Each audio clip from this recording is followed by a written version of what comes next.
Dhamma Niyama. Sebelumnya, apa itu hukum niyama? Hukum niyama atau Dhamma Niyama merupakan salah satu konsep dalam agama Buddha tentang hukum-hukum yang memainkan pekerjaan di alam ini. Hukum ini memainkan pekerjaan dengan sendirinya dan bersifat universal. Terdapat 5 jenis dalam hukum ini.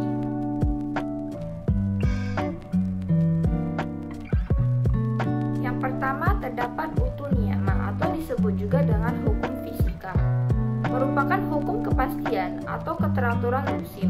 Hukum ini mencakup semua fenomena anorganik, termasuk hukum-hukum dalam cakupan fisika dan kimia. Hukum ini mengatur perubahan musim, cuaca, iklim, dan juga gravitasi. Hukum yang kedua terdapat bija niyama atau disebut juga dengan hukum biologis. Hukum kepastian atau keteraturan biji. Hukum ini mencakup semua gejala organik seperti dalam biologi. Contohnya seperti mutasi gen pada manusia, perkembangan hewan dan tumbuhan, dan juga terjadinya penyakit atau wabah penyakit. Hukum yang ketiga terdapat kama niyama atau disebut juga dengan hukum sebab akibat. Hukum ini adalah hukum kepastian atau keteraturan kama yang mengatakan bahwa segala tindakan yang sengaja atau tidak disengaja akan menghasilkan sesuatu yang baik ataupun buruk. Contohnya, orang yang mencuri barang milik orang lain akan merasa ketakutan jika tertangkap. Hukum keempat terdapat cita niyama atau disebut juga dengan hukum psikis. Hukum ini merupakan hukum kepastian atau keteraturan kesadaran. Hukum ini mencakup semua proses kesadaran, bagaimana kesadaran bekerja, bagaimana pikiran memulai kerja, dan memori manusia bekerja. Hukum kelima adalah Dhamma Niyama atau disebut juga dengan hukum realitas. Hukum ini merupakan hukum kepastian atau keteraturan dhamma. Hukum ini mengatur fenomena-fenomena lain yang tidak termasuk di dalam 4 hukum di atas. Contohnya kejadian bumi bergetar saat Bodhisatta Gautama lahir, turunnya hujan panas dan dingin untuk memandikan Bodhisatta Gautama ketika terlahir di dunia ini, dan munculnya gempa bumi yang dahsyat ketika Sang Buddha mengambil keputusan untuk memasuki Nibbana. Sekian dari presentasi saya mengenai 5 jenis Dhamma Niyama.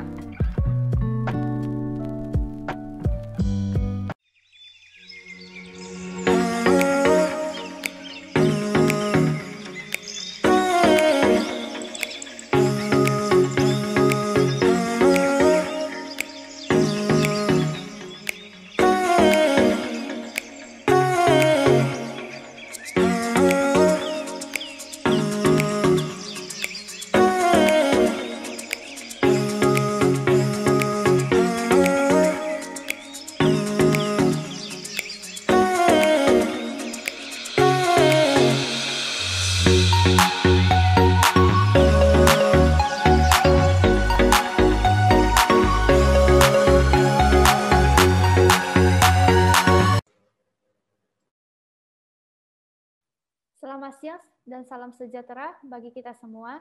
Sebelumnya perkenalkan nama saya Suryati. Saya di sini sebagai tim afirmasi atau pro pembicara pertama. Tim kami sepakat pada mosi tentang PJJ atau pembelajaran jarak jauh hanya melahirkan generasi muda rebahan yang pemalas dan semau gue. Di sini saya terdapat 3 poin argumentasi yang akan saya sampaikan selama kurang lebih 2 menit. Yang poin pertama adalah pembelajaran daring ini sangat menguntungkan dan aman di masa pandemi seperti sekarang karena sekolah dipindahkan di rumah. Jadi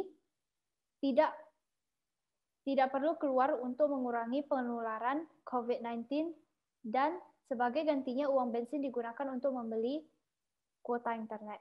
Poin kedua, pembelajaran daring ini juga lebih menguntungkan karena tenaga dan pikiran yang dikeluarkan tidak banyak bila dibandingkan dengan tatap muka. Siswa dapat belajar dengan kecepatan mereka sendiri dan keinginan mereka sendiri. Para peserta belajar dengan kapasitas 5 kali lebih banyak ketika daring. Yang poin ketiga, online learning membantu menjaga perilaku dan disiplin anak agar tetap baik dan teratur. Sama halnya seperti sekolah. Online learning memberikan kesempatan bagi anak-anak untuk menjaga perilaku baik melalui interaksi sosial dengan guru dan teman-teman. Selain itu juga dapat menjaga sikap bertanggung jawab ketika diminta mengerjakan tugas dari guru, sehingga menghindari sikap malas, dan acuh tak acuh selama pandemi panjang berlangsung. Terima kasih. Selamat siang. Perkenalkan, nama saya David dari tim afirmasi. Saya akan melanjutkan penjelasan afirmasi. Jadi, pembelajaran jarak jauh bisa mempengaruhi perasaan seorang remaja, yaitu adanya perasaan malas dan semau gue. Karena pembelajaran jarak jauh kemungkinan akan berjalan selama 1 tahun atau lebih. Jadi, sebagai remaja tidak merasa mau menghadiri satu kelas atau 2 atau mungkin lebih. Gara-gara pembelajaran jarak jauh yang sudah lama. Tidak hanya absen kelas, tapi sebagian murid akan melakukan aktivitas lain, semua mereka selain pembelajaran jarak jauh. Dan juga, pasti adanya pelajaran yang tidak disukai oleh sebagian remaja. Jadi, sebagai remaja akan sengaja absen pada suatu pelajaran atau memberi alasan yang tidak sebenarnya. Seperti pura-pura sakit, internet koneksi yang lemah tapi sebenarnya tidak, mati lampu tapi sebenarnya tidak, dan lain-lain. Terima kasih. Selamat siang, nama saya Valencia dari Sekolah Montesinas SMA 1 IPA dari tim kontra. Saya tidak menyetujui apa poin-poin yang dikatakan tim pro karena satu. Tim pro mengatakan bahwa PJJ sangat aman dan juga lebih irit dan menghemat daripada sekolah tatap muka. Saya tidak menyetujui karena satu, banyak peretas zaman sekarang yang meretas akun-akun siswa dan mengambil sistem-sistem mereka, dan itu sangat tidak aman bagi murid-murid yang belum cukup umur atau belum lulus sekolah. Dan juga tidak hanya biaya internet, biaya listrik juga harus dibayar oleh orang tua. Lampu, pengisi baterai, dan listrik untuk menjalankan gadget-gadget seperti laptop atau komputer juga harganya lebih tinggi karena dipakai lebih dari waktu yang biasanya dipakai sebelum PJJ. 2. Karena PJJ karena PJJ membuat guru lebih susah untuk melihat aktivitas yang dilakukan murid-murid. Murid-murid biasanya bisa lebih leluasa. Dan juga karena kebanyakan orang tua kerja untuk memenuhi biaya-biaya, mereka kerja dan tidak bisa belajar. Mereka tidak mengetahui bahwa mungkin siswa-siswa tersebut tidak belajar dengan serius atau belajar sambil main gadget lain atau tidak fokus. 3. Siswa akan makin malas karena survei mengatakan bahwa 70,59% murid mengatakan bahwa sekolah PJJ lebih lelah daripada sekolah offline. Karena radiasi yang tinggi yang digunakan saat menggunakan lampu atau menggunakan layar HP atau gadget. Siswa akan makin lebih malas karena tidak secara langsung, dan juga murid lebih jarang mengirim PR zaman sekarang karena murid tidak segiat dulu karena pengaruh PJJ ini. Mereka bisa leluasa, mereka bisa memilih aktivitas yang mereka inginkan dan juga tidak disiplin. Saya akan melanjut kepada Jesslyn dari tim kontra.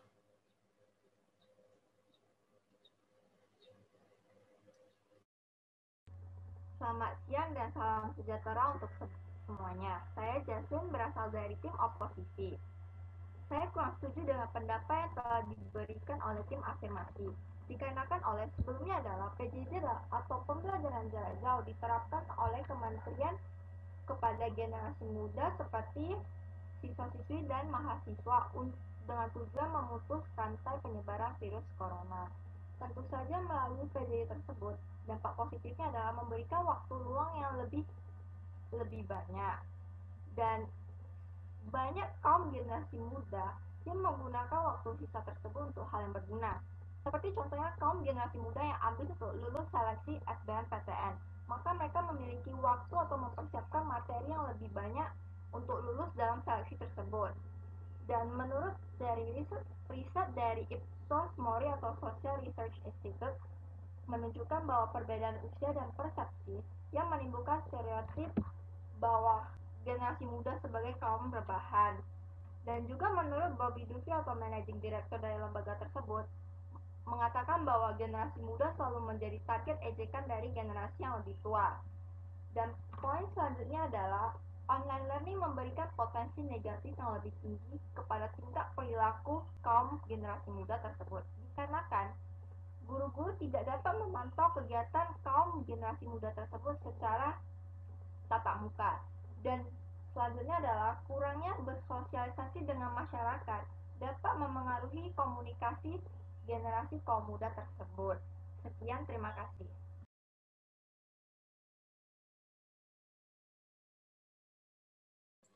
Dan pada kali ini debat kita akan selesai karena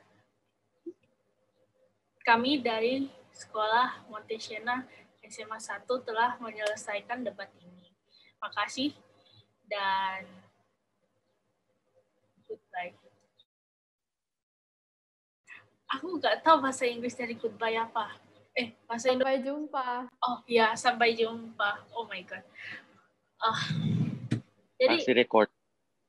Nggak apa, bisa di-cut. Oh. Iya.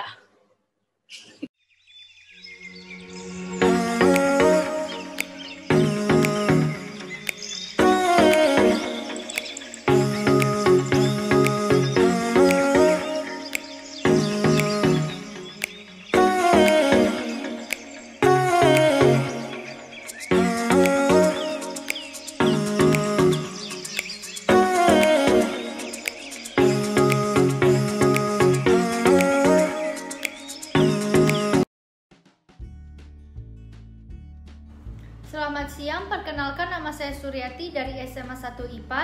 Pada kesempatan kali ini saya ingin mempresentasikan tugas biologi tentang Platyhelminthes dan Nemahelminthes.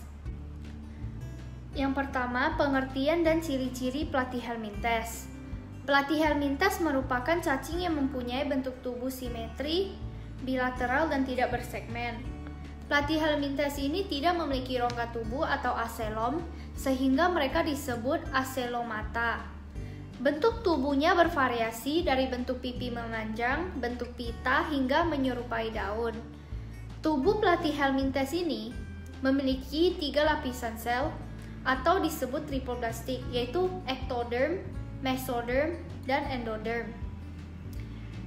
Platyhelminthes melakukan perkembangan biakan atau bereproduksi secara generatif dengan perkawinan silang dan bereproduksi secara vegetatif, yaitu membela diri.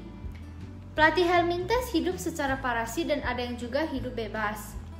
Yang kedua, cara hidup Platyhelminthes. Cacing pipi dapat berkembang biak secara aseksual dan seksual. Dilakukan dengan pembelahan tubuh, tiap hasil pembelahan akan meregenerasi bagian yang hilang.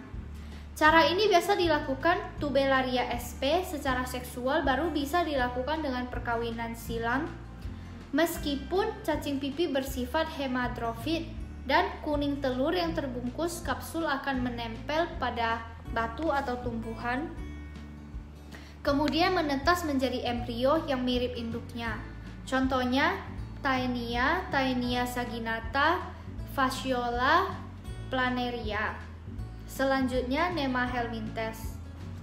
Yang kedua, pengertian dan ciri-ciri Nemahelminthes. Nemahelminthes adalah kelompok hewan cacing yang memiliki tubuh bulat panjang dengan ujung runcing. Nema helminthes sudah memiliki rongga dada, walaupun rongga tersebut bukan rongga tubuh sejati. Rongga pada Nelma helminthes disebut pseudocelomata. Nema helminthes memiliki 3 lapisan tubuh atau triploblastik, yaitu lapisan tubuh luar exoderm, lapisan tubuh tengah mesoderm, dan lapisan tubuh dalam endoderm. Kulit pada Nema helminthes bersifat halus, licin, tidak berwarna, dan dilapisi kutikula yang berfungsi untuk melindungi dari enzim pencernaan inang. Sistem pencernaan Nema helminthes sudah lengkap. Nema helminthes tidak memiliki sistem sirkulasi dan sistem respirasi atau pernafasan. Sistem saraf merupakan saraf cincin. Cara hidup Nelma helminthes ini biasanya menjalankan reproduksi secara seksual. Sistem reproduksi bersifat gonokoris adalah bagian organ kelamin jantan dan betina terpisah pada individu yang berbeda. Fertilasi terjadi secara internal. Telur fertilasi biasanya bisa membentuk kista yang bisa hidup pada lingkungan yang tidak menguntungkan, bertujuan untuk melindungi diri. Contohnya Ascaris, Lumbriosides, Ankyostoma duodenal, Trichinella spiralis. Terima kasih.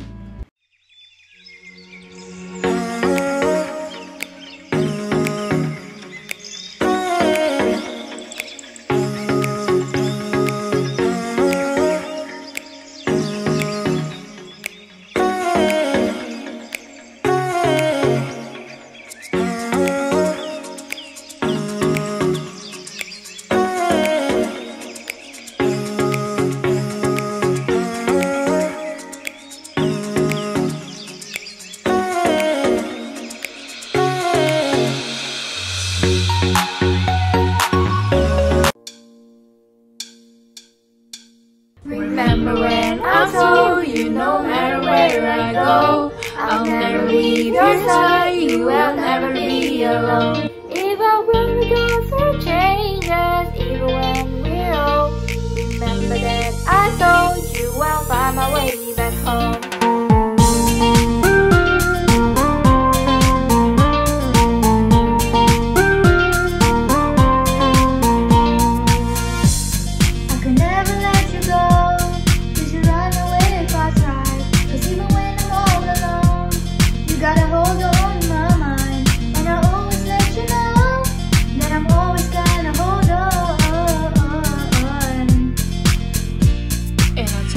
From the start, you just say the word and I'll go. No, it doesn't matter how far, cause your love is all that I know. Baby, you just stay where you are, and you know I won't be too long. Hold on, hold on. Remember when I told you no matter where I go, I'll never leave your side, you will never be alone. Even when we go through changes, even when we're old, remember that I told you I'll find my way back home.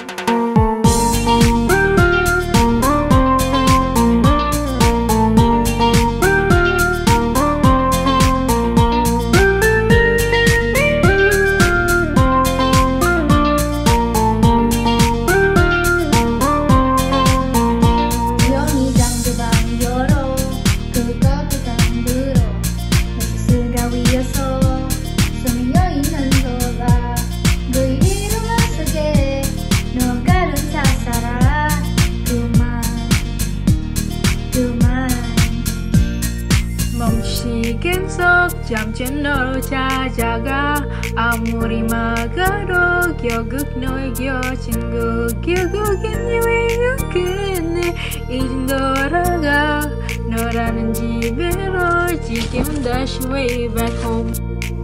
세상을 뒤집어 찾으려 해 어제 너려 완결된 이야기를 No, I won't ever lose as long as you're there.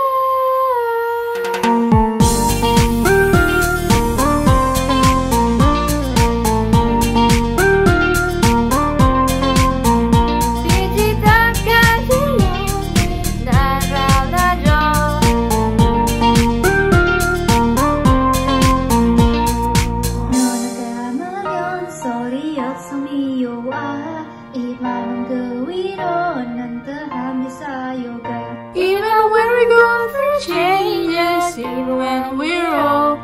Remember that I told you I'll find my way back home. Even when we offer changes, even when we're old. Remember when I told you I'll find my way back home.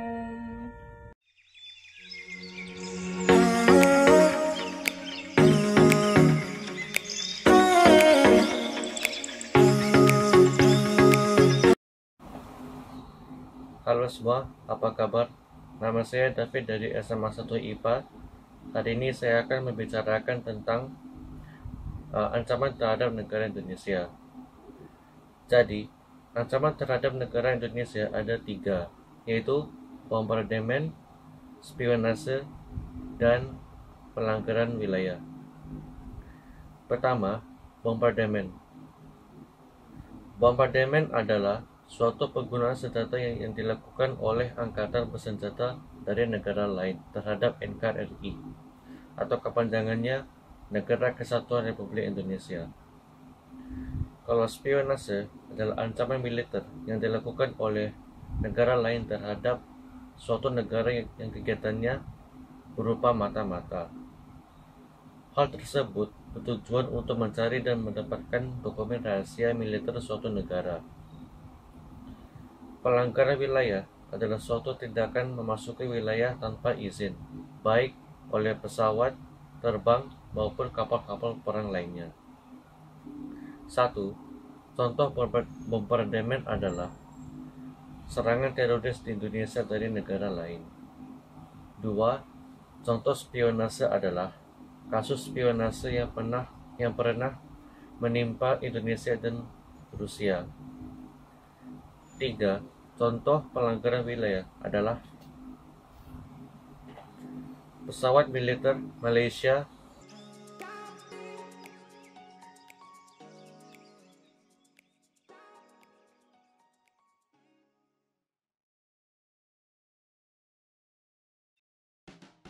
Hello everyone, in this video I'm going to talk about esports and the game that I chose in our physical education lesson.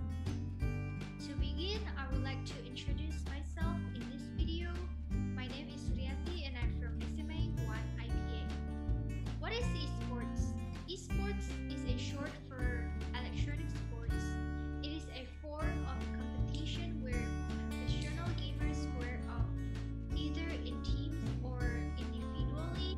Competitions take place in a esports is short for electronic sports. It is a form of competition where professional gamers square off either in teams or individually. Competition take place in a multiplayer setting, and there are typically cash prizes awarded at the end of tournaments. The game that I chose is tic-tac-toe game. Tic-tac-toe, also known as Noughts and Crosses or X and O's, is a solved game. This means there is a known, mathematically proven strategy to follow for the best result each game. In tic-tac-toe, two players who follow the right strategy will always tie, with neither play winning against an opponent who doesn't know this strategy. However, you can still win whenever they make a mistake. Once your friends pick up on your strategy, try a more difficult version of the rules. Let's begin to the game. So I will explain what is the strategy that I used to win this game. So how do I play to win this game? First, put your X in any corners of the game. So I'll put here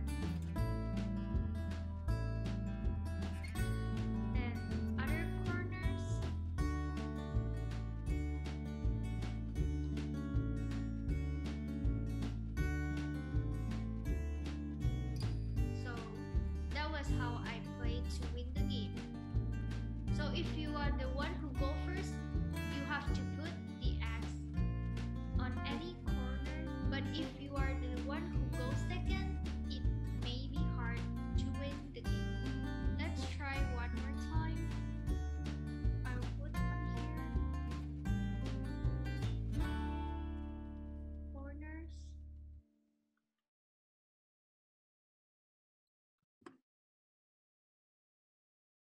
So that was my strategy. There is no guarantee that players will win every single game on tic-tac-toe.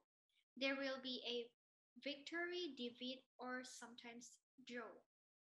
So that was my strategy and how do I play to win the game. Thank you.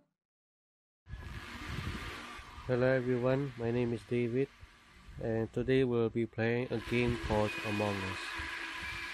So this game is all about a crewmate and an imposter. So as a crewmate's job is to complete all the tasks as soon as possible before the imposter murder everyone. I mean the crewmates. So if all the crewmates finish the task, their own task, crewmates will win the game. So if an imposter kills, killing everybody in the game, the imposter win the game. So yeah, we're gonna play the game.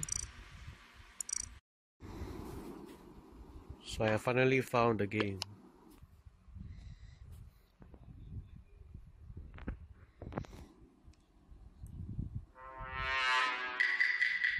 My hair is like a mountain. Alright, we'll be playing as a crewmate now. If you want to see our task, which is the top left of our screen and the top right of the screen here is the map.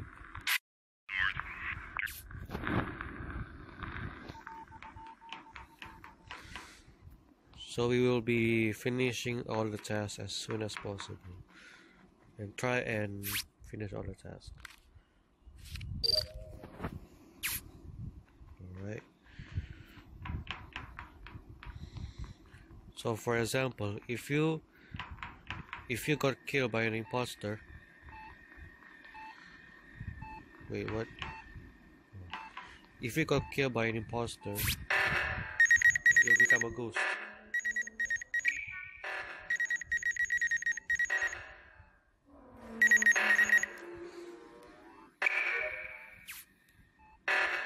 Where's blue? Okay, the blue is probably AFK.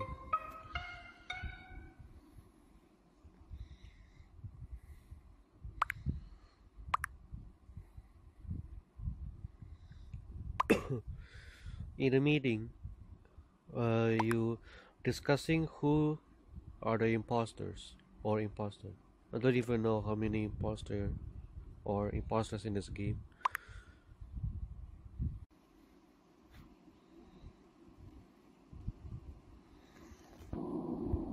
What's this? Oh, what?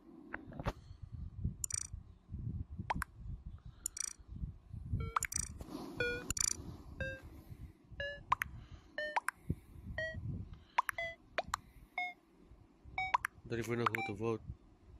Yeah, I'm not gonna vote.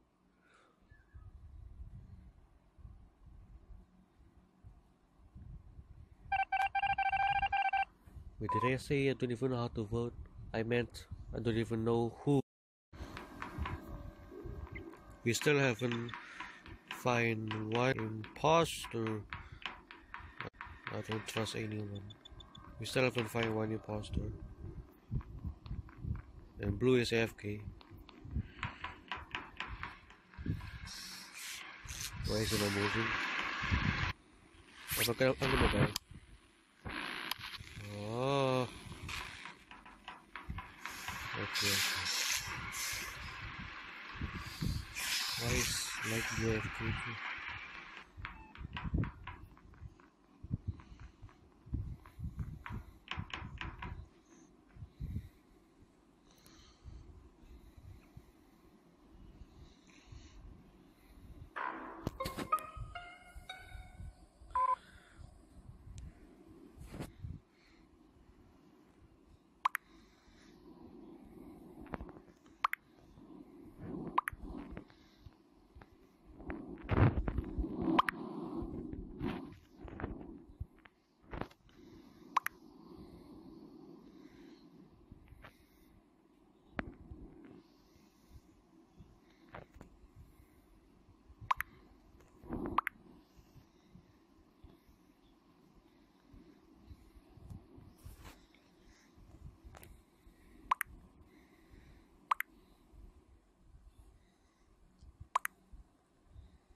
My hair is so messy.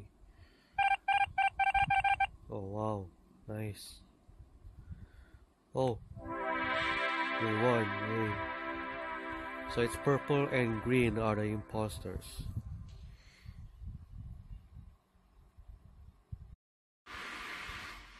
So we're gonna play one more game.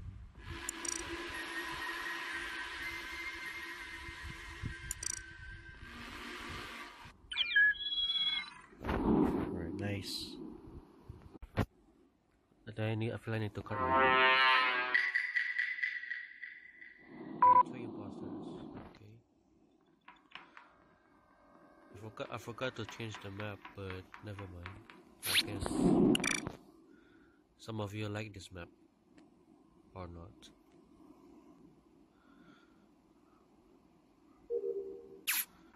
Gotta be careful.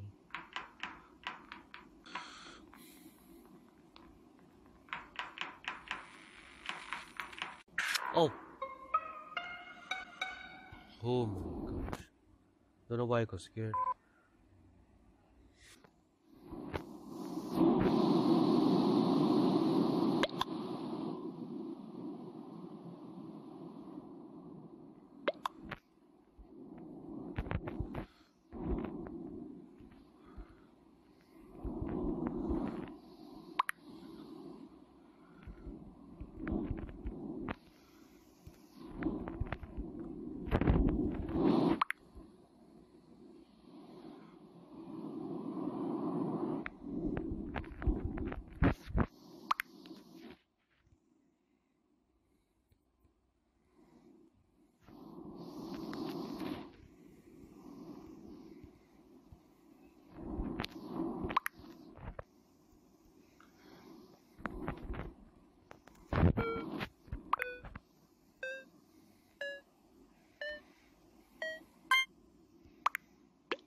What? Bro, I saw Cian's dead body. I think. And Purple was there, so my theory, Purple murdered Cian, C-Y-A-N, then just ran away without even reported it.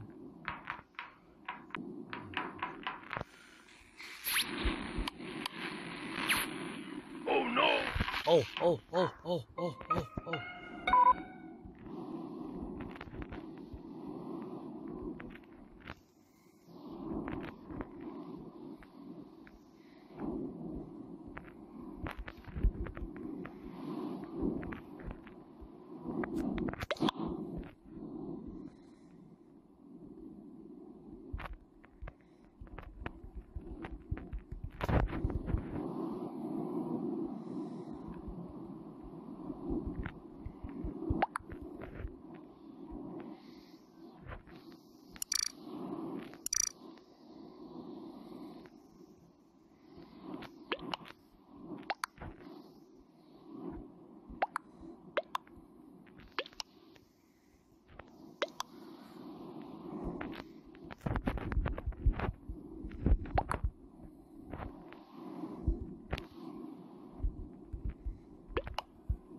Wow.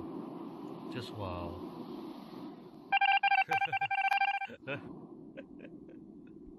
Just wow. Wow, bro.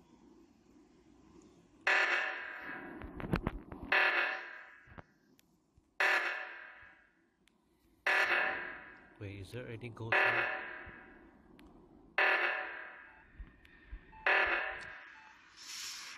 So who's left? Okay, there's a ghost one here. Black, blue, pink.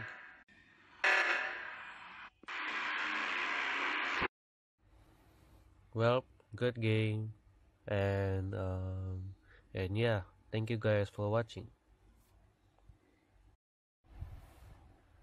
Hello everyone. This will be performance reviews and evaluation. It's all about my explanation on my performance on playing the game, when playing the game Among Us. So first thing is, I need to show more proof or full proof so that other crewmates can understand further and try to discuss who are the imposters or who is the imposter. And the second thing is, I need to be more cautious and be more observant, because imposters can be stealthy. When I say stealthy, means sometimes they kill a crewmate quietly and be less suspicious. So yeah, I need to be more cautious and be more observant. And number 3 is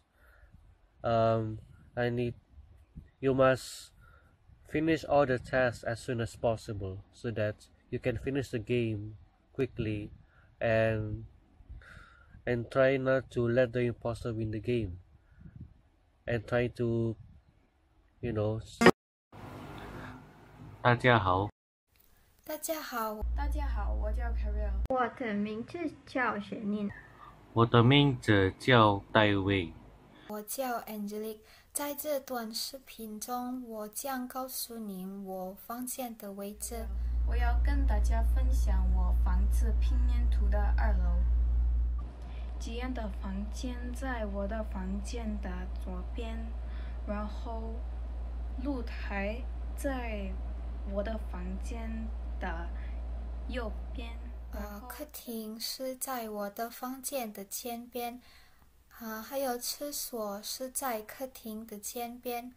Dining room 在往大门的左边 ，bathroom 在 dining room 前边的。我房间在客厅的前边。